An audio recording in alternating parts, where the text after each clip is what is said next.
Dear brothers and sisters, Allah subhanahu wa ta'ala says in the Quran, وَسَارِعُوا إِلَى مَغْفِرَةٍ مِّن رَبِّكُمْ وَجَنَّةٍ عَرْضُهَا السَّمَاءُ وَالْأَرْضُ أُعِدَّتْ لِلْمُتَّقِينَ. Allah subhanahu wa ta'ala says, and rush towards the forgiveness of your Lord and a paradise that is as vast as a samawat wal ard, the entire heavens and the earth, and it has been promised for al-muttaqeen. And I was, subhanAllah, reading a book called The Principles of Happiness by a man by the name of Jose Addison.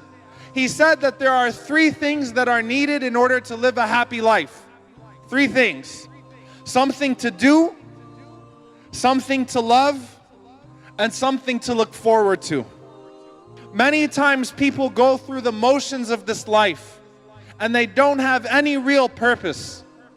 No purpose. And here when we look through these 3 principles, I want you to think about it before we refer back to the Quran.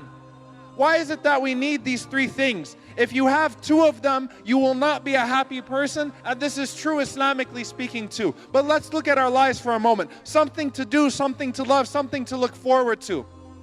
What happens to people when they retire? What happens to people when they no longer have a necessity of working? You know what they want to do? They still want to work.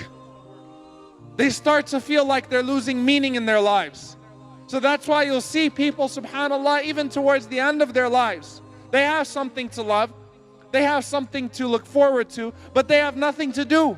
And because of that, now we need to start thinking of work. They give themselves work. I need to walk around this much every day. I need to do this much every day. Because we all need to feel productive. We need to feel like we're working towards something, or else we feel like there is nothing left. Something to love. Many times people are very busy and they have a lot of work. They make a lot of money. Their businesses are expanding. Their wealth is expanding. Their reputation is expanding. But the family's falling apart. The people that are friends with them are just friends with them because they want their money. And they no longer have any meaningful relationships because success has its price. They've got something to do. They've got something to look forward to, but they've got nothing to love, and life falls apart. The wealth becomes a punishment. The success becomes a punishment in this dunya to them. And then sometimes people have something to do and something to love. But you know what happens to celebrities and people who went after fame? You know what happens to them? They commit suicide in hotel rooms. All they say they want, they start having interviews on TV like Masakin, poor people, and say, all I want is to be able to go out with my family and have an ice cream cone without a camera in my face. Ya salam, you had that. Nothing to look forward to. The dunya wasn't all that it was made out to be.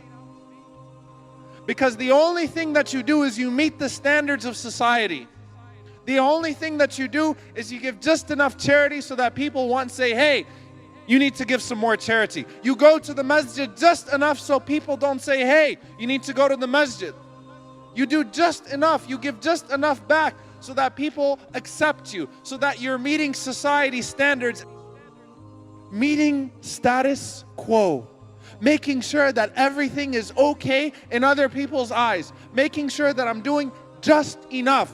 I give just enough. I do just enough so people will say, MashaAllah, he's a good brother. MashaAllah, she's a good sister. And in reality, you know what you're doing? We put on a pretty face for an ugly relationship. For a very dysfunctional relationship. But society can't know how bad it is. And many times we do that with Allah Azza wa Jal.